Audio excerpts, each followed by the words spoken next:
అన్నదాత అన్నదాత మీ అన్నదాత చెమటోడ్చి ఆహారాన్నందించే రైతన్నా అనునిత్యం నీ కండదండగా నిలిచే నేస్తం ఎవరన్నా అన్నదాత అన్నదాత మీ అన్నదాత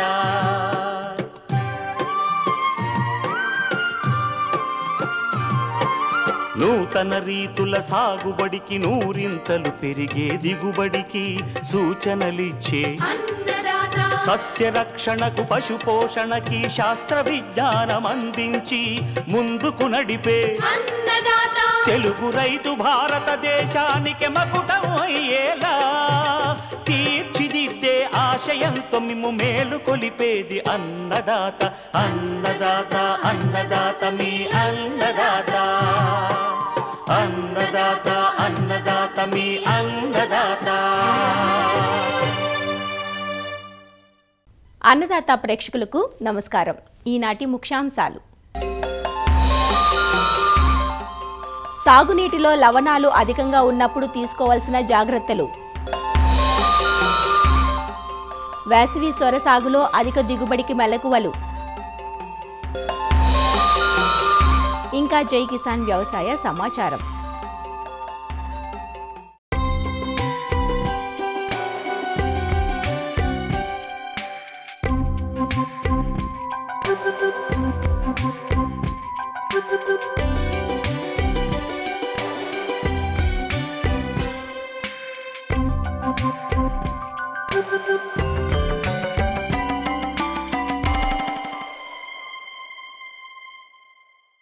వ్యవసాయానికి భూమి, నీరు ప్రధాన వనరులు.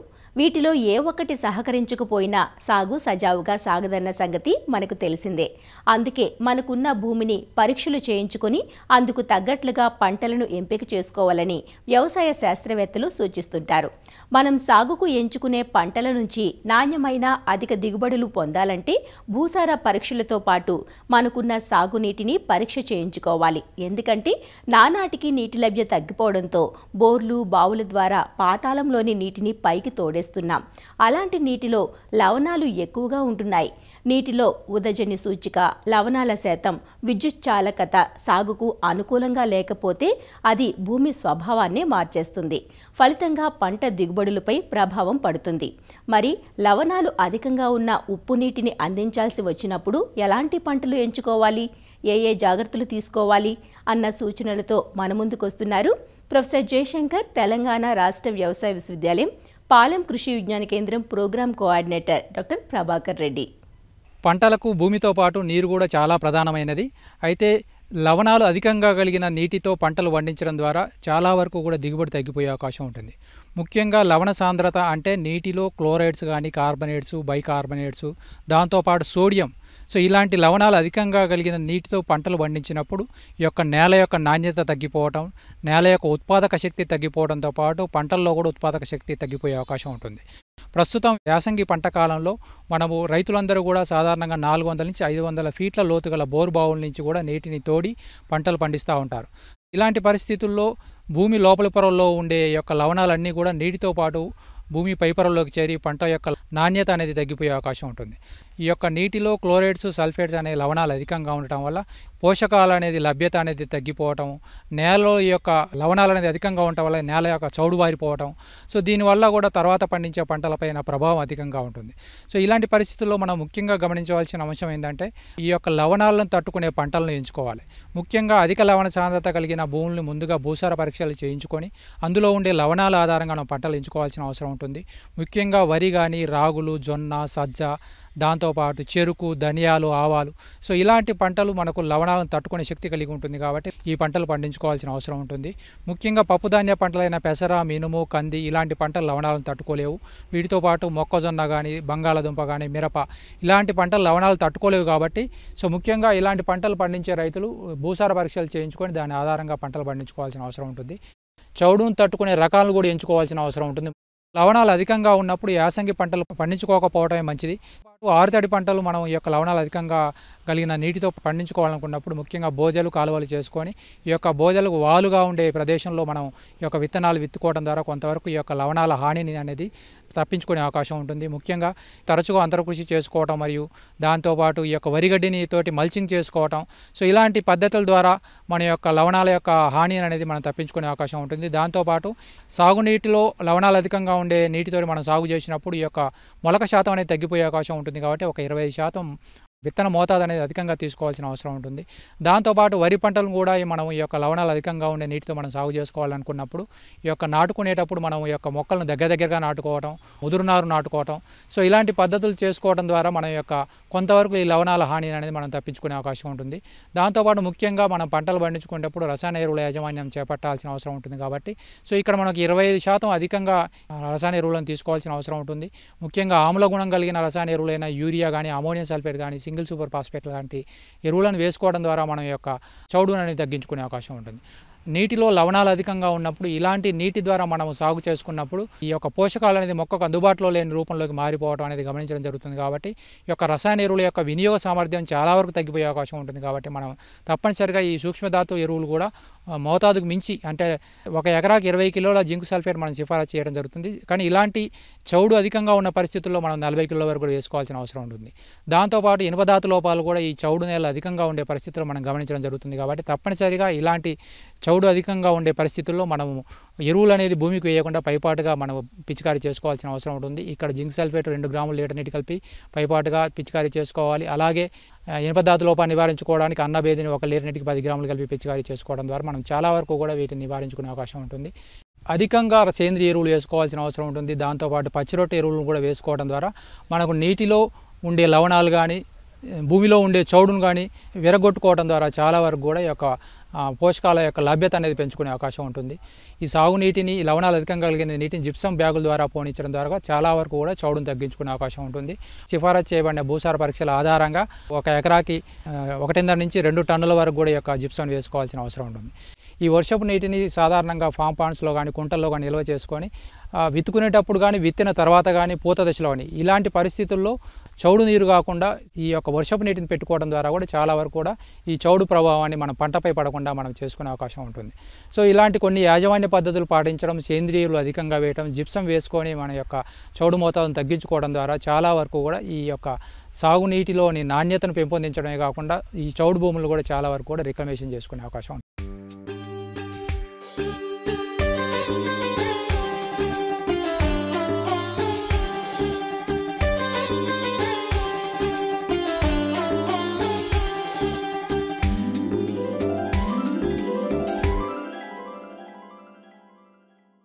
వేసవిలో నీటి శాతం ఎక్కువగా ఉండే తీగజాతి కూరగాయలైన సొర, బీరలకు మంచి డిమాండ్ ఉంటుంది. ఈ డిమాండ్ను అందిపుచ్చుకునేందుకు ఈ పంటలను పందిళ్లకు ప్రాకించి సాగు చేస్తుంటారు. సొరను వేసవి పంటగా జనవరి నుంచి మార్చి మాసాల మధ్య దఫాలుగా విత్తి సాగు చేస్తారు. విత్తిన 50 రోజుల నుంచి సొర కోతలు అందివస్తాయి. సొర సాగులో సమస్యలు కూడా తక్కువే. అయితే కాయలు మంచి సైజ్, మంచి ఆకృతి సంతరించుకోవాలంటే నీటి తడుల్లో హెచ్చుతగులు లేకుండా చూసుకోవడంతో పాటు వేసవి సాగులో కొన్ని మెలకువలు పాటించినట్లయితే ఎకరాకు 15 టన్నుల వరకు అధిక దిగుబడులు తీసుకునే అవకాశం ఉంటుంది. వేసవి సొర సాగులో పాటించాల్సిన మెలకువల గురించి శ్రీ కొండా లక్ష్మణ్ తెలంగాణ రాష్ట్ర ఉద్యాన విశ్వవిద్యాలయం రాజన్నగర్లోని కూరగాయల పరిశోధనా స్థానం శాస్త్రవేత్త డాక్టర్ లావణ్య నుంచి తెలుసుకుందాం. మన రాష్ట్రంలో ఈ సొర పంట దాదాపు 1000 హెక్టార్లలో సాగు చేస్తూ 11,000 మెట్రిక్ టన్నుల ఉత్పత్తిని కలిగి ఉంది. ఇది పండించే జిల్లాలలో ముఖ్యంగా రంగారెడ్డి, సిద్దిపేట, సంగారెడ్డి, వరంగల్, వనపర్తి జిల్లాలు మొదటి 5 స్థానాల్లో ఉన్నాయి. ఇక వాతావరణం విషయం చూసినట్లయితే ఇది ఉష్ణమండలి పంట. సొర సాగుకి పొడి మరియు వేడి వాతావరణం అనుకూలంగా ఉంటుంది. 25 నుంచి 30 డిగ్రీల ఉష్ణోగ్రత ఉన్న వాతావరణము అనుకూలంగా ఉంటుంది. నేలలు చూసినట్లయితే దాదాపు అన్ని నేలల్లో ఈ సొరని సాగు చేసుకోవచ్చు. ఉదజని సూచిక 5 నుంచి 7 ఉన్న నేలలు అనుకూలము. అలాగే ఈ నేలలు ఎర్ర మరియు గరప నేలలు, సారవంతమైన అలాగే మురుగునీరు పోయే వసతి గల నేలలు అన్నీ అనుకూలంగా ఉంటాయి.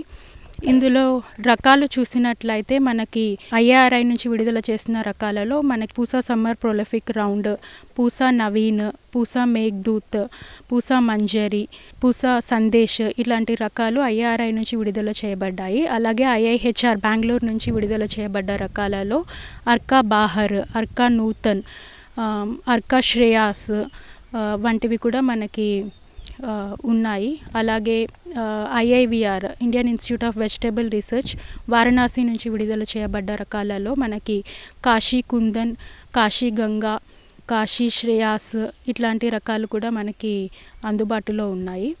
ఇంకా రైతులు ఎక్కువగా మనం హైబ్రిడ్లను ఉపయోగించడం జరుగుతుంది. ఇందులో అధికంగా సాగులో ఉన్న హైబ్రిడ్లు చూసినట్లయితే వరద్, కీర్తి కూడా మనకి సాగులో ఉన్నాయని చెప్పుకోవచ్చు. విత్తన మోతాదు చూసినట్లయితే వేసవి పంటగా దీనికి 1.2 కేజీల నుంచి 1.6 కేజీల వరకు విత్తనం అనేది సరిపోతుంది. అదే హైబ్రిడ్ రకాలు తీసుకున్నట్లయితే 500 గ్రాముల నుంచి 700 గ్రాముల వరకు ఈ విత్తనం అనేది సరిపోతుంది. మొక్కల సాంద్రత చూసినట్లయితే మనము ఈ వేసవి కాలంలో అధిక సాంద్రతలో మనం మొక్కలు నాటుకోవాల్సి ఉంటుంది. కాబట్టి బోజలకి మధ్య మనము 2 నుంచి 2.5 మీటర్లు దూరం పాటించాల్సి ఉంటుంది. అలాగే మొక్కకి మధ్య 60 నుంచి 70 సెంటీమీటర్ల దూరం పాటిస్తూ ఒక పాదుకి 2 నుంచి 3 విత్తనాలు విత్తుకొని అవి మొలకెత్తిన తర్వాత పాదుకి 2 మొక్కలు ఉంచి మిగిలినవి పీకి వేయాల్సి ఉంటుంది. ఇక ఎరువుల యాజమాన్యం చూసినట్లయితే ఆఖరి దుక్కిలోనే మనము 10 టన్నుల పశువుల ఎరువుతో పాటు భాస్వరము 24 నుంచి 32 కేజీలు, అలాగే పొటాష్ 20 నుంచి 24 కేజీలు ఆఖరి దుక్కిలో వేసి కలియదున్నాల్సి ఉంటుంది. అలాగే 32 నుంచి 40 కిలోల నత్రజనిని 3 సమభాగాలుగా చేసి ఒక భాగం ఆఖరి దుక్కులో వేసి కలియదున్నాలి. అలాగే మిగిలిన 2 భాగాలు విత్తిన 30 రోజుల తర్వాత, అలాగే 50 నుంచి 55 రోజుల తర్వాత మనము పైపాటుగా మొక్కకి అందించాల్సి ఉంటుంది. ఆఖరి దుక్కిలో ఈ ఎరువులతో పాటు మనము జీవన ఎరువులైనటువంటి అజిటోబ్యాక్టర్ ఎజోస్పైరిలం లేదా ఫాస్ఫరస్ సాల్యుబలైజింగ్ బ్యాక్టీరియా ఈ ఎరువులో కలిపి 2 కేజీలు ఎకరానికి చొప్పున వేసి కలియదున్నాలి. ఇలా వేయడం వల్ల మనము 50% వరకు ఈ రసాయనిక ఎరువుల వాడకాన్ని మనం తగ్గించుకోవచ్చు. నీటి యాజమాన్యంలో భాగంగా మనము ఈ వేసవిలో తడులు అనేది ఎక్కువగా ఇవ్వాల్సి ఉంటుంది. 2-3 రోజులకు ఒకసారి మనము నీటి తడులను అందించాల్సి ఉంటుంది. అంతర్కృషిలో భాగంగా కలుపు నివారణ మనము విత్తనాలు విత్తే ముందు కానీ లేకపోతే విత్తిన 24 గంటల లోపు కానీ ప్రీ ఎమర్జెంట్ హెర్బిసైడ్ పెండిమిథాలిన్ అనే మందుని 1.2 లీటర్లు మందుని కలిపి మనం ఎకరానికి పిచికారీ చేసుకోవచ్చు. అలాగే 30 మరియు 35 రోజుల తర్వాత కూలీలను పెట్టి లేదా గొర్రె సాయంతో మనం అంతర్కృషి అనేది చేసుకోవాలి. అలాగే ట్రైనింగ్ పద్ధతి అనేది ఈ సొరలో పాటించాల్సి ఉంటుంది.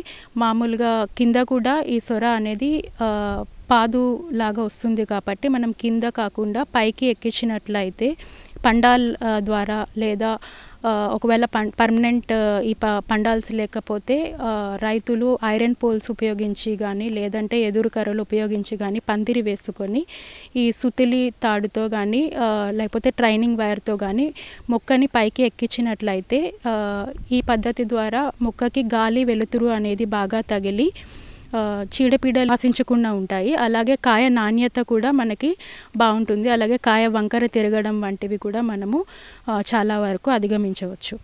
ఈ పంట సస్యరక్షణ చూసినట్లయితే మనకి వేసవిలో సాధారణంగా ఈ రసం పీల్చే పురుగుల బెదడ అనేది ఎక్కువగా ఉంటుంది. దీనివల్ల మొజాయిక్ వైరస్ తెగుళ్ళు ఎక్కువగా వస్తూ ఉంటాయి. కాబట్టి ఈ రసం పీల్చే పురుగు ముఖ్యంగా తెల్లదోమని మనము అరికట్టడానికి ముందు నుంచే మనము వేప నూనె అనేది స్ప్రే చేసుకుంటూ ఉండాలి.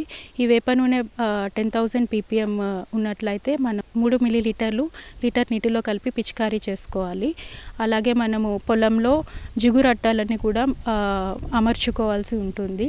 ఉధృతి కనుక ఎక్కువగా ఉన్నట్లయితే ఈ మిడాక్లోప్రిడ్ అయితే 0.3 ml లీటర్ నీటిలో కలిపి పిచికారీ చేసుకోవాలి. ఫిప్రోనిల్ అయితే 2 మిల్లీలీటర్ లీటర్ నీటిలో కలిపి పిచికారీ చేసుకోవాలి. దిగుబడి ఇది ఎకరానికి వేసవిలో చూసినట్లయితే దిగుబడి 10 నుంచి 12 టన్నుల వరకు దిగుబడి వస్తుంది. ఈ యాజమాన్య పద్ధతులు పాటించినట్లయితే ఈ వేసవిలో రైతులు ఈ సొర నుంచి అధిక దిగుబడిని సాధించుకోవచ్చు.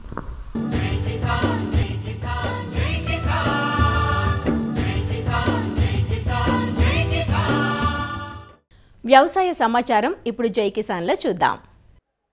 ఆంధ్రప్రదేశ్లో 2025 పొగాకు వేలం ప్రక్రియ ప్రారంభం కానుంది. ఈ నెల 10 నుంచి తొలుత ఒంగోలు రీజియన్లో కొనుగోళ్లు చేపట్టి క్రమక్రమంగా ఇతర ప్రాంతాల్లో కూడా కొనుగోళ్లు ప్రారంభిస్తున్నట్టు బోర్డు అధికారులు చెబుతున్నారు. ఈ ఏడాది ప్రతికూల పరిస్థితులు పొగాకు దిగుబడిపై ప్రభావాన్ని చూపించాయి. డిసెంబర్, జనవరి నెలల్లో అధిక వర్షాల కారణంగా సాగుకు ఆటంకాలు ఏర్పడ్డాయి. 2-3 సార్లు నాటు వేసుకోవాల్సి వచ్చింది. కొన్ని చోట్ల వర్షాల వల్ల పంట ఏపుగా పెరిగిపోయి ఆకు త్వరగా కోతకు రావడం, వచ్చిన ఆకును కోసుకోవడానికి సమయం చాలక ఇబ్బంది పడటం జరిగింది. సాధారణంగా ఒక కోతలో సేకరించిన ఆకు కట్టలు కట్టి కాల్చడానికి దాదాపు 10 రోజుల సమయం తీసుకుంటుంది. ఈలోగా రెండో కోతకు సిద్ధం చేసుకుంటారు. అయితే నేలలు పదునెక్కి ఉండటం వల్ల మొక్కలు ఏపుగా పెరిగి 3 రోజులకే రెండో కోత వచ్చిన సందర్భం ఏర్పడింది. బ్యారెన్లు లేక కోతలు చేయలేని పరిస్థితిలో కొంత పంట వృధా అయ్యింది. మరికొన్ని చోట్ల ఉత్పత్తి తగ్గిపోవడం వల్ల బ్యారెన్లు ఖాళీగా ఉండిపోయిన సందర్భాలు కూడా ఉన్నాయి. ఈ సంవత్సరం పొగాకు పంట ఎర్లీగానే స్టార్ట్ చేసి వేసుకుని ఉన్నాము. అకాల వర్షాల వలన కలుపులు ఎక్కువ పడి ఖర్చులు ఎప్పటికప్పుడుగా పెరిగిపోయినాయి. లాస్ట్ ఇయర్ జతకి 1,50,000 ఉండే పచ్చాకు కూలి ఈ సంవత్సరం 2,50,000 అయినది. అదేవిధంగా నాట్లు వేసే వాళ్ళ కానించి కలుపులు తీసే వాళ్ళ కానించి అందరి రేట్లు పెరిగి బేరన్కి వచ్చి 4 లక్షల నుంచి 5 లక్షల వరకు ఖర్చు అయింది. ఈ సంవత్సరము మాకు యావరేజీ 3,200 రూపాయలు కనుక ఇస్తే గిట్టుబాటు అవుతుంది. 2024-25 సంవత్సరంలో ఈ పొగాకు పంట రైతుల పాలిట శాపంగా మారింది. ఎందువలనంటే ముందు వర్షాలు, అధిక వర్షాలు పడి దెబ్బతిని పొగాకు మూట కూడా 6,000 రూపాయలు కొనాల్సి వచ్చిన పరిస్థితి ఏర్పడింది. ఇటు ఒంగోలుకి దక్షిణాన అయితే 3 సార్లు కూడా వేయటం జరిగింది. జనవరిలో పడ్డ వర్షం వల్ల కిందకి మీదకి ఒకేసారి పంట పండిపోవటం వల్ల దాన్ని ఎక్కువ ఆకులు కొట్టి ఇతర కొట్లు వేసి ఖర్చు ఎక్కువైపోయింది. హెక్టార్లు పెరిగి కానీ ఈ సంవత్సరం పరిమాణం చాలా తక్కువ. ఆ క్వాలిటీ కొంచెం పర్వాలేదు. వర్షానికి ముందు వాళ్ళకి నల్లబగులు కూడా వచ్చింది. ఈ సంవత్సరం ఎట్టి పరిస్థితుల్లో కూడా యావరేజీ 7 క్వింటాలకు పైన రాదు. కాబట్టి గత సంవత్సరాన్ని పోల్చుకొని రైతులు ఈ ఖర్చులని దృష్టిలో పెట్టుకొని మార్కెట్లో నెక్స్ట్ మళ్ళీ రైతులు బాగుండాలి, వ్యాపారస్తులు బాగుండాలి, అందరికీ అన్యోన్యంగా ఉండేటట్టు మార్కెట్లో బాగా కొనాలని మేము ట్రేడ్ని డిమాండ్ చేస్తున్నాం. ప్రకాశం జిల్లాలో 67,550 హెక్టార్ల పొగాకు సాగుకు బోర్డు అనుమతివ్వగా రైతులు దాదాపు 83,000 హెక్టార్ల వరకు పంట వేశారు. ఆంధ్రప్రదేశ్లో ఈ ఏడాది 162 మిలియన్ కిలోల పొగాకు కొనుగోళ్లకు బోర్డు నిర్ణయించింది. ప్రకాశం జిల్లాలో 102 మిలియన్ కిలోలు కొనుగోలు చేయనున్నారు. ఈ సంవత్సరం ఈ అధిక వర్షాల కారణంగా ముందు ఎర్లీగా వేసిన ప్లాంటేషన్ అంతా ఒకటికి 3 సార్లు వేయాల్సి వచ్చిందండి. ప్లాంటేషన్ ఖర్చులు విపరీతంగా పెరిగినాయి. ఆ తర్వాత అవేదో కొంత భాగం దెబ్బతిన్నాయి, కొంత భాగం ఉన్నాయి. ఇదండి వెనక లేట్ ప్లాంటేషన్ ఇంకా బాగా ఇబ్బంది అయిందండి. దట్టు మన ఈ ఒంగోలు 2 ప్లాట్ఫామ్ పరిధి, టంగుటూరు ప్లాట్ఫామ్ పరిధిలో ఎక్కువ విలేజెస్ ఈ వర్షాలకు దెబ్బతిని లేట్ ప్లాంటేషన్లో మొక్కలు బతికించడానికే రైతులు నానా తంటాలు పడిపోయారండి. దానికి తగ్గ మార్కెట్ ధర వస్తే గానీ రైతులు ఈ సంవత్సరం ఇదవరండి. ఈ ఏడాది మార్కెట్ ఆశాజనకంగా ఉండొచ్చని, నాణ్యమైన పొగాకు ఎక్కువ వచ్చే అవకాశాలున్నాయని, ధర కూడా గిట్టుబాటుగా ఉంటుందని బోర్డు అధికారులు పేర్కొన్నారు. ఈ సంవత్సరం ఆంధ్రప్రదేశ్ ఆక్షన్స్ 10 మార్చ్ నుంచి స్టార్ట్ అవుతాయి. ఈ ఒంగోలు ప్రాంతం నుంచే మొదలు పెడతాము. ఈ సంవత్సరం క్రాప్ చాలా బాగుంది. క్రితం సంవత్సరం కంటే బ్రైట్ గ్రేడ్ ఎక్కువ వస్తుంది. దాదాపు 50% కంటే ఎక్కువ బ్రైట్ గ్రేడే ఉంది. క్రితం సంవత్సరం యావరేజ్ 270 నుంచి 280 రూపాయల దాకా ఉంది. సో రైతులందరూ మంచి ఆశాజనకంగా ఉన్నారు. ఒంగోలు 1 మరియు 2 వేలం కేంద్రాల్లో చూసుకుంటే పంట ప్రీవియస్ ఇయర్ లాగానే ఈ సంవత్సరం కూడా అంతే పరిమాణంలో పండింది. నార్మల్గా ఈ సమయానికి కర్ణాటక అయిపోయి ఉండాలి. గత 2-3 సంవత్సరాలుగా కర్ణాటకలో తక్కువ క్రాప్ పండుతుంది. అయితే అనూహ్యంగా ఈసారి 90 మిలియన్ల పైన పంట పండింది. అందుకోసం కర్ణాటక ఇంకా ఆక్షన్స్ కంప్లీట్ చేసుకోలేదు. చాలా కొద్ది రోజుల్లో కర్ణాటక ఆక్షన్స్ కంప్లీట్ చేయబోతున్నాము. ఆ తర్వాత సైమల్టేనియస్గా ఇక్కడ ఫుల్ ఫ్లెడ్జ్డ్గా ఆంధ్రప్రదేశ్లో కూడా ఆక్షన్స్ సాధిస్తాము. ఏ పొగాకు డిమాండ్ దానిదే. కర్ణాటకకి డిమాండ్ అది ఒక వెరైటీ కేఎల్ఎస్లో పండిన అది న్యూట్రల్ ఫిల్లర్ టొబాకో అని అంటాము. ఇక్కడ ట్రెడిషనల్ పొగాకు అని అంటాము. సో దేని డిమాండ్ దానిదే ఉంటుంది. కాబట్టి రైతులు ఏమీ ఆందోళన పడవలసిన అవసరం లేదు. పొగాకు సాగులో ఈ ఏడాది పెరిగిన పెట్టుబడుల నేపథ్యంలో ధర విషయంలో బోర్డు సహకారం అందించాలని రైతులు కోరుతున్నారు. కేంద్ర రాష్ట్ర ప్రభుత్వాల నుంచి అన్నదాతలకు అందే సంక్షేమ పథకాల లబ్ధి కోసం ఫార్మర్స్ రిజిస్ట్రీ పేరిట ప్రత్యేక నమోదు కార్యక్రమం అమలవుతోంది. ఆధార్ మాదిరిగా రైతులకు ప్రత్యేక యూనిక్ ఐడి నంబరును కేటాయిస్తున్నారు. ఇందుకోసం రైతుల వ్యక్తిగత వివరాలు, భూమి వివరాలు, ఆధార్, బ్యాంకు వివరాలను సేకరిస్తున్నారు. పీఎం కిసాన్ పథకంలో లబ్ధి పొందుతున్న సొంత భూములున్న రైతులకు తొలి దశలో ఈ నంబర్లను కేటాయిస్తున్నారు. దేశవ్యాప్తంగా 5 రాష్ట్రాల్లో ఈ కార్యక్రమం జరుగుతుండగా అందులో ఆంధ్రప్రదేశ్ ఒకటి. గతంలో ఏంటంటే ఆధార్ బేస్డ్గా వ్యవసాయానికి సంబంధించిన సంక్షేమ కార్యక్రమాలు కానీ ఇవన్నీ కూడా మనం ఆధార్ కార్డు ద్వారా నమోదు చేసి చేయడం జరుగుతుండేది. గవర్నమెంట్ ఆఫ్ ఇండియా రీసెంట్గా ప్రతి రైతు కూడా ఒక యునీక్ ఐడిని 11 అంకెలు కలిగినటువంటి యునీక్ ఐడిని ఆధార్తో సంబంధం లేకుండా ఆధార్ బేస్డ్గా ఇప్పుడు జనరేట్ చేయాలంటే ఉద్దేశంతో దేశవ్యాప్తంగా ఇది ఫేజ్డ్ మేనర్లో అన్ని రాష్ట్రాల్లో టేకప్ చేస్తున్నారు. మొదట విడతగా ఒక 5 రాష్ట్రాలు ఎంపిక చేస్తే దాంట్లో మన ఆంధ్ర రాష్ట్రం కూడా ఉంది. జిల్లా వ్యాప్తంగా తీసుకుంటే 2,09,000 మంది పీఎం కిసాన్ బెనిఫిషరీస్ ఉన్నారు ఫార్మర్స్లో. వాళ్ళకి ప్రయారిటీ ఇచ్చి వాళ్ళని ముందుగా రిజిస్టర్ చేస్తే నెక్స్ట్ ఇన్స్టాల్మెంట్ నుంచి పీఎం కిసాన్ బెనిఫిట్స్ కూడా యునీక్ ఐడి ఫార్మర్ రిజిస్టర్ అయినటువంటి వాళ్ళకి మాత్రమే వచ్చే పరిస్థితి ఉంది. కాబట్టి ముందు ప్రయారిటీ వాళ్ళకి ఇచ్చి చేయడం జరుగుతుంది. సుమారుగా ఇప్పటివరకు మనం 56,000 మంది పీఎం కిసాన్ బెనిఫిషరీస్ కూడా ఈ 90,000లో ఈ ఫార్మర్ రిజిస్ట్రీ కింద నమోదు చేయడం జరిగింది. ఏదైతే మనకి వెబ్లాండ్లో డేటా ఉంటుందో ఆ డేటాలో వాళ్ళ పేరు అనేది నేమ్ మ్యాచ్ స్కోర్ అనేది ఒకటి మనకి యాప్లో వస్తుంది. ఈ స్కోరు 80% కంటే అంటే వాళ్ళకి తెలుగు కానీ ఇంగ్లీష్ పేర్లు రెండు కూడా కరెక్ట్గా ఉంటే ఆ మ్యాచ్ స్కోర్ అనేది 100% ఉంటుంది. దాంట్లో ఏదైనా వ్యత్యాసం ఉన్నప్పుడు ఇది అంతకంటే తక్కువ పర్సంటేజ్ ఉండే పరిస్థితి ఉంటుంది. 80% కంటే ఎక్కువ నేమ్ మ్యాచ్ స్కోర్ ఉన్నప్పుడు దాన్ని డైరెక్ట్గా మన విఏఏనే యూనిక్ ఐడిని ఫార్వర్డ్ చేయొచ్చు. 60-80 మధ్యలో నేమ్ మ్యాచ్ స్కోర్ ఉన్నప్పుడు ఏంటంటే విఏఏ చేసిన తర్వాత జనరేట్ చేసిన తర్వాత విఆర్ఓకి వెళ్ళడం జరుగుతుంది. విఆర్ఓ లాగిన్కి విఆర్ఓ పరిశీలించి అది దాన్ని వెరిఫై చేసి ఫార్వర్డ్ చేస్తే దానికి ఐడి జనరేట్ అవుద్ది. ఈ 60% కంటే నేమ్ మ్యాచ్ స్కోర్ తక్కువ ఉన్నప్పుడు ఏంటంటే అది ఖచ్చితంగా తహసీల్దార్ గారు లాగిన్కి వెళ్ళే పరిస్థితి ఉంటుంది. తహసీల్దార్ గారు వెరిఫై చేసి దాన్ని ఓకే చేసిన తర్వాత దానికి యూనిక్ ఐడి జనరేట్ చేసేటువంటి పరిస్థితి ఉంటుంది.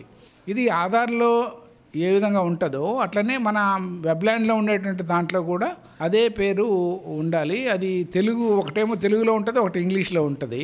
దాంట్లో వ్యత్యాసం వచ్చినప్పుడు ఏంటంటే మ్యాచ్ కానప్పుడు ఆ స్కోర్ అనేది తగ్గడం కానీ పెరగడం కానీ ఉంటుంది. కేంద్ర రాష్ట్ర ప్రభుత్వాలు దేశంలో ఉన్నటువంటి అందరి రైతుల్ని వాళ్ళని గుర్తించి వాళ్లకు ఒక విశిష్ట సంఖ్యను ఇవ్వదలుచుకున్నాయి. దీనిలో భాగంగా ఏపీ ఫార్మర్ రిజిస్ట్రీ అనేటువంటి పోర్టల్ నందు తనకు భూమి కలిగినటువంటి రైతుల్ని ఆంధ్రప్రదేశ్ ప్రభుత్వము వ్యవసాయ శాఖ ద్వారా రిజిస్ట్రేషన్ చేయటం జరుగుతుంది. దీనిలో భాగంగా దీని యొక్క ముఖ్యమైన ఉపయోగం ఏంటంటే విశిష్ట సంఖ్య ఉన్నటువంటి పొందినటువంటి రైతులకు మాత్రమే ప్రభుత్వానికి సంబంధించినటువంటి అన్ని పథకాల ద్వారా లబ్ధి చేరే అవకాశం ఉంది. ప్రస్తుతం భూమి కలిగిన రైతులకు ఈ నంబర్లు కేటాయిస్తుండగా తరువాతి దశలో కౌలు రైతులకు కూడా ఈ నంబర్లు కేటాయించే అవకాశం ఉంది. వ్యక్తిగత, భూమి, బ్యాంకు ధృవపత్రాల్లో పేర్లు ఒకేలా ఉండేలా చూసుకోవాలని అధికారులు సూచిస్తున్నారు. మరిన్ని విభిన్న అంశాలతో రేపటి అన్నదాతలో మళ్ళీ కలుసుకుందాం. అంతవరకు సెలవు, నమస్కారం. అన్నదాతలు తమ సందేహాలు, సమస్యలను 18004254085 టోల్ ఫ్రీ నంబర్లో ఉదయం 10 నుంచి 11 గంటల మధ్య పని దినాలలో సంప్రదించగలరు. ఈ కార్యక్రమాన్ని యూట్యూబ్లో www.youtube.com/అన్నదాత ఈటీవీ లింక్ ద్వారా వీక్షించవచ్చు. అన్నదాత కథనాలు ఈటీవీ విన్ మొబైల్ యాప్లోనూ వీక్షించండి.